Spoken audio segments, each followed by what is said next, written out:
welcome to Knits Up. I'm Mindy, your hostess, otherwise known as Knitter CNY. You can find the podcast group over on Ravelry. Look for Knits Up with a question mark podcast group, and that'll also give you a link to all the other places on social media that I am. So it's been a month since I've recorded. I wanted to show you some stuff I've finished, stuff I'm working on, and some acquisitions. I don't know about you, but it's been kind of weird weather around here.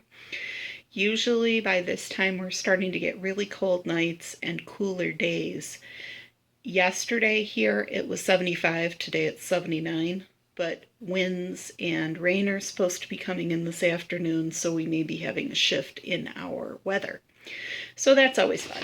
So I will be also maybe inserting a little bit of video that I took yesterday, or you can check the Facebook page for some video that I took yesterday.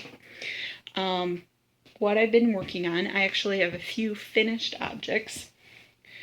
This is the leaf sweater. That's by Bernat. It's an old Bernat pattern that was for Bernat, I think organic bamboo or cotton or something like that. Probably organic bamboo. But it's knitted a quite loose gauge. What I used was Mayan brand Cotton Ease, which is an acrylic cotton blend, and the colors are cream and hazelnut. I didn't have enough of any one color to do it that way, so I kind of used the ivory cream color for the top and then just used the hazelnut as an accent and as the bottom piece. It's a pretty easy sweater. It does not originally have sleeves. It's a kind of like a little cap, sleeveless kind of a thing. But I adapted it for what I wanted. It's really heavy, but I do have to wear camisole underneath it because of the lace. The other thing I finished last week were 3 hats. You're going to laugh when you see the first one, which is this. This is an old yarn from Mayan brand that's called Quickie, and it is, I believe, 100% acrylic. It's sort of like a weird roving kind of a thing, and I don't know how accurately the colors are showing up, but it is a mix of a lot of colors. I don't know what color this is, but I think I used size 15 or 17 needles with this, so that's quite large.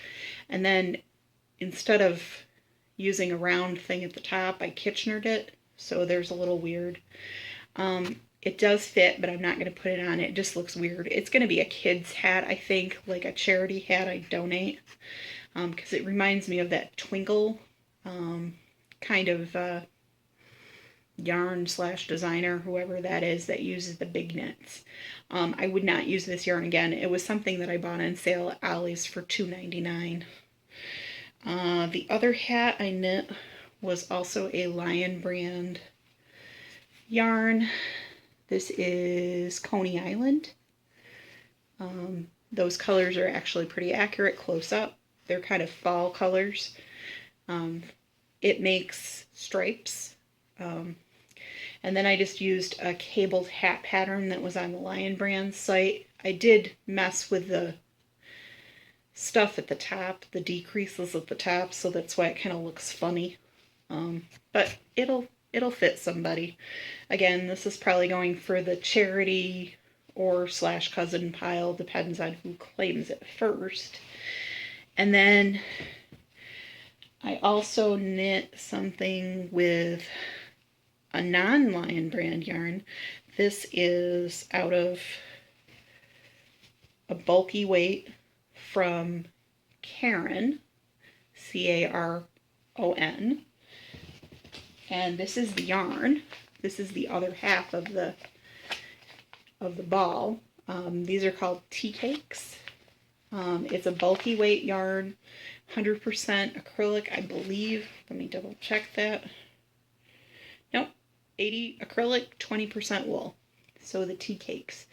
And yes, those are 2 different colors. One's burgundy and one's red. And then it goes to a blue and then sort of a purple. And these are like the color changing yarn gradient things, so that series will repeat again, and I can probably get a whole other hat out of this. I just haven't started on it yet. And so that's my third hat. And then, so that's my finished works. What else have I been working on?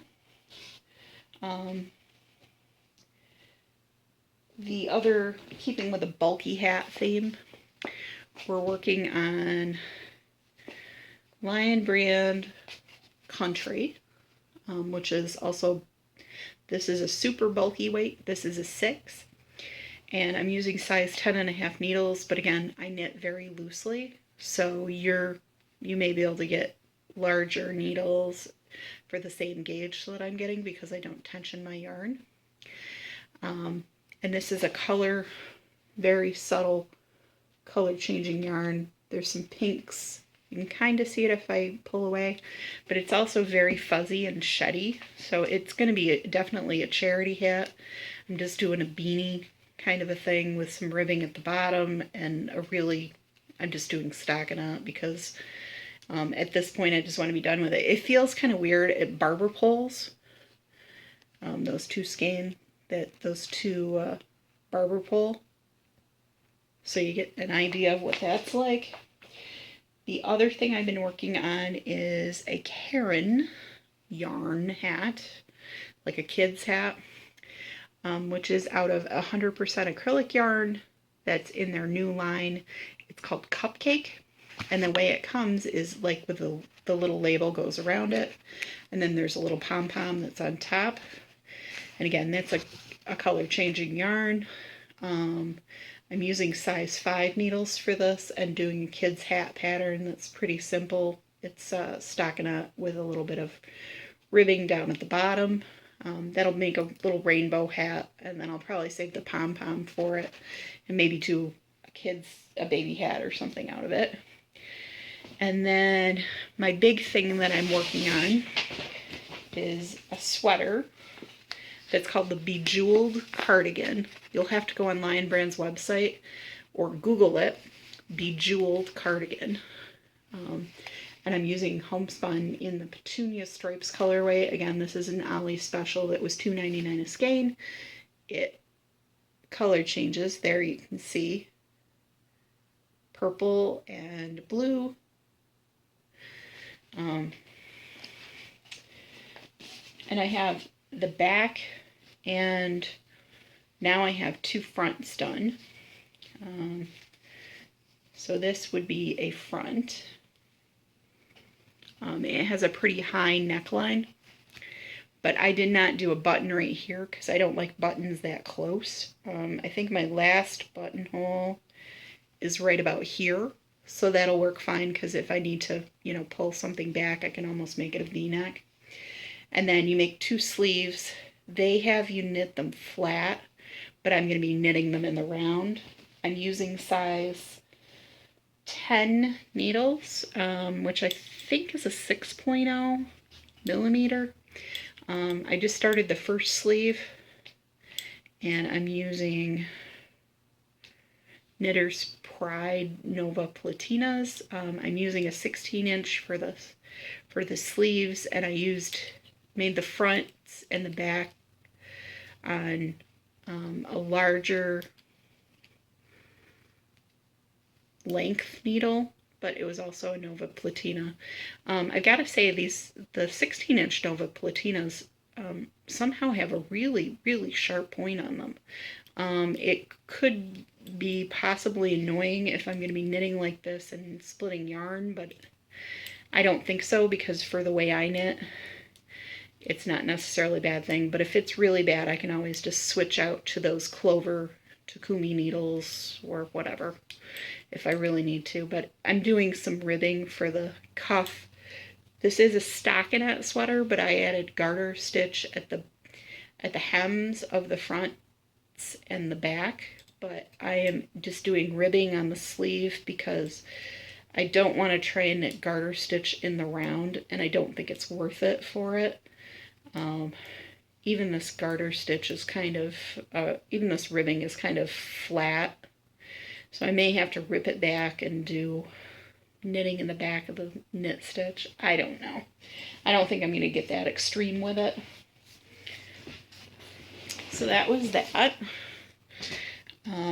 And yesterday I went to a fiber festival, a small fiber festival that's in Preble, New York. I've gone for a few years, and it is $5 to get in, and then they have it at a 2-story enclosed pavilion that's at a town park in Preble, but it is right along a lake, a small lake that's called Little York Lake. If you're driving up or down Route Interstate 81, you can see it, and there's a whole bunch of cottages on it, but this particular park is on the end of the lake, has a really nice view of the lake, and so I bought my stuff and then parked myself because I usually carry a small camping chair with me in the trunk of the car. I took that camping chair, like a Coleman chair, down to the edge of the lake and, you know, sat spinning for about an hour and a half because I was already down there and it was 75 degrees. It was beautiful. And that explains why I'm a little bit red. It's faded a little bit, but I was quite sunburned because I hadn't anticipated that I was going to be doing that. So first, the non-yarn purchases. But I could have bought yarn stuff. What I ended up buying was some goat's milk soap. This is from West Creek Family Farm. They are down in Newark Valley, New York. The locals will tell you it's called Newark Valley. My parents are originally both from the Newark Valley, and they had coconut, lemongrass, and lavender. And then they also had an apple cinnamon. I think it was 3 bars for $10, which is a really good deal. But you can check them out. They do some fiber festivals and stuff like that. They have a small farm shop if you're ever down in that neck of the woods. I don't know what other events they're doing, but it's a small family farm, and you can check them out. So that's the non-yarn purchase. And then the fiber purchase slash, sorry for the crinkling, the fiber slash spinning purchase was something that I've wanted to get for a while, but I wasn't sure about it. Let's see if I have a card. I do have a card for what I bought. I got what's called a Tibetan spinner. You might have seen these. They have a paddle, like this, and then they have a shaft like so. And instead of using a drop spindle, you spin by whirring them around. I do have some footage of that, but basically think like something along, let's see if I can get anything drawn out. Yeah. And of course, I'm doing it totally the wrong way. I'm doing it the way I wanted to, because at the time I started, I didn't have a video. Basically, you shake this back and forth, and what it ends up doing is twisting the yarn, and then you wrap it around the end of the paddle. It's fairly simple. It would be a good way to teach a kid how to spin, I think, because unlike a drop spindle, which typically you drop, basically you twist this around, and then you just wrap. It's 2 pieces. I paid $20 for mine, and I'm spinning an alpaca merino blend. And the alpaca and merino, I got from a different vendor. I could not tell you who I got it from, but I got like a dark gray and a lighter gray and then sort of a blue gray in the middle. So I'm doing a do-it-yourself gradient kit. I think they were $4 a ball or something like that. So it was pretty cheap. The Mayan spinner I got from Dan Tracy Designs. Let me hold that up. Dan Tracy Designs out of Cortland, New York. He does some fiber festivals and stuff. I'm sure you can check him out. I think there's an Etsy shop there, and that will give you information about him. And he also did yarn bowls. He had regular drop spindles, all kinds of really nice stuff. So yeah, dantracydesigns.com. So you can check that out if you're interested. Like I said, the paddle spinner cost, or the Mayan spinner cost me $20. The drop spindles, I wanted to say range from, I wanted to say the more expensive ones were like $45 or something like that. But everything's hand turned and stuff like that, so it's really nice. He said this part, the paddle I picked is cherry wood, so I'm good with that. And other than that, I don't know of too much else that's going on. I'm spending an exciting day doing laundry, and I'll upload the podcast, and I hope you guys have a great weekend. Bye-bye.